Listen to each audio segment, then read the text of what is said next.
ಚಿಂದಿ ಉಡಾಯಿಸೋ ಖಾರ ಬಣ್ಣ ರುಚಿಯನ್ನು ನೀಡುತ್ತದೆ. ಮೆಣಸಿನ ಪುಡಿ ಚಿಂದಿ ಉಡಾಯಿಸೋ ಖಾರ ಬಣ್ಣ ರುಚಿ. ಬೆಂಗಳೂರಲ್ಲಿ ಇತ್ತೀಚೆಗೆ ಕಳ್ಳತನ ಪ್ರಕರಣಗಳು ಹೆಚ್ಚಾಗ್ತಾ ಇದೆ. ಅದು ಕೂಡ ಹಾಡಗಲೇ 2 ಕೋಟಿ ಹಣವನ್ನು ರಾಬರಿ ಮಾಡಲಾಗಿದೆ. ಬೆಂಗಳೂರಿನ ವಿದ್ಯಾರಣ್ಯಪುರಂನ MS ಪಾಳ್ಯದಲ್ಲಿ ಈ ಘಟನೆ ಸಂಭವಿಸಿದೆ. ಜೂನ್ 25ರಂದು ಸಂಭವಿಸಿರುವಂಥ ಘಟನೆ ಇದು. ವಿದ್ಯಾರಣ್ಯಪುರಂನಲ್ಲಿ ದರೋಡೆ ನಡೆದಿದೆ. ಈ ಹಣವನ್ನು ರುಪೀಸನ್ನು US ಡಾಲರ್ಸ್ಗೆ ಕನ್ವರ್ಟ್ ಮಾಡಲಿಕ್ಕೆ ಬಂದಂಥ ಸಂದರ್ಭದಲ್ಲಿ ಹಣವನ್ನು ಲಪಟಾಯಿಸಿ ಪರಾರಿಯಾಗಿದ್ದಾರೆ. ಅಮೆರಿಕ ಡಾಲರ್ಸ್ಗೆ ಕನ್ವರ್ಟ್ ಮಾಡಿಕೊಳ್ಳಲು ಬಂದಂಥ ಸಂದರ್ಭದಲ್ಲಿ ಹಣವನ್ನು ಲೂಟಿ ಮಾಡಲಾಗಿದೆ, ರಾಬರಿ ಮಾಡಲಾಗಿದೆ.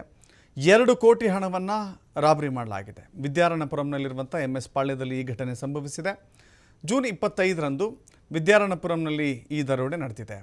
USDT ಅಂದರೆ US ಡಾಲರ್ಸ್ಗೆ ಕನ್ವರ್ಟ್ ಮಾಡಿಕೊಳ್ಳಲು ಬಂದಾಗ MS ಪಾಳ್ಯದ AK ಎಂಟರ್ಪ್ರೈಸಸ್ ಶಾಪ್ನಲ್ಲಿ ಈ ಘಟನೆ ನಡೆದಿದೆ.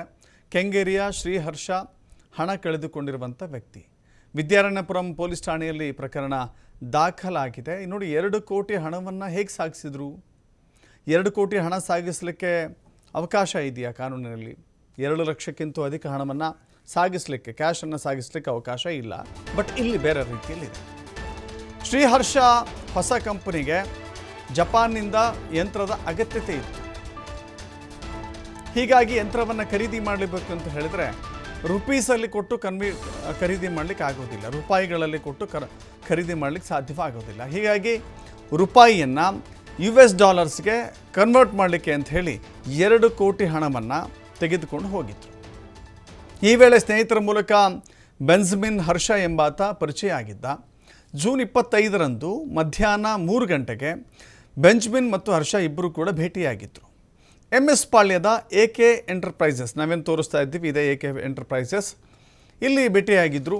ಬಳಿಕ ಬೆಂಜಮಿನ್ ಮತ್ತು ಇಬ್ಬರು ಸ್ನೇಹಿತರು 2 ಕೋಟಿಯ ಹಣವನ್ನು ಎಣಿಕೆ ಶುರು ಮಾಡಿಕೊಂಡ್ರು.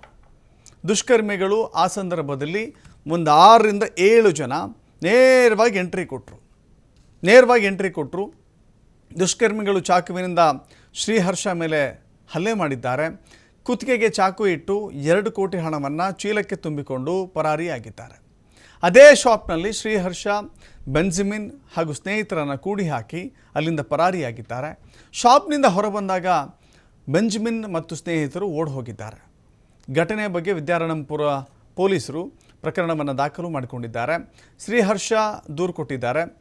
ಬೆಂಜಮಿನ್ ಮತ್ತು ಸ್ನೇಹಿತರನ್ನು ವಶಕ್ಕೆ ಪಡೆದುಕೊಳ್ಳಬೇಕು ಅಂತ ಹೇಳಿ. ನೋಡಿ, ಬೆಂಜಮಿನ್ ಆತ ನಿಖರವಾದ ಮಾಹಿತಿಯನ್ನು ಹೊಂದಿದ್ದ.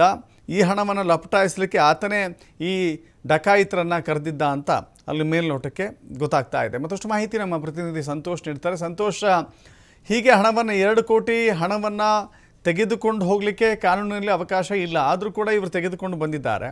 ಆ ಮಾಹಿತಿಯನ್ನು ಇಟ್ಟುಕೊಂಡೇ ಬೆಂಜಮಿನ್ ಎಂಬಾತ ಈ ಕಂಪ್ಲೀಟ್ ದರೋಡಿಯ ಸ್ಕೆಚನ್ನು ರೆಡಿ ಮಾಡಿದ್ದ ಅಂತ ಕಾಣಿಸುತ್ತೆ. ತನಿಖೆ ಎಲ್ಲಿಗೆ ಬಂತು? ಸುಳಿವೇನಾದ್ರು ಸಿಗ್ತಾ ಇದೆಯಾ?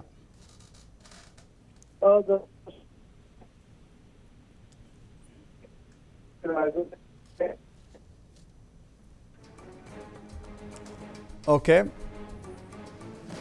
ನೆಟ್ವರ್ಕ್ ಪ್ರಾಬ್ಲಮ್ ಇದೆ, ಮತ್ತೆ ಮಾತಾಡ್ಸೋಣ. Thank you Santosh.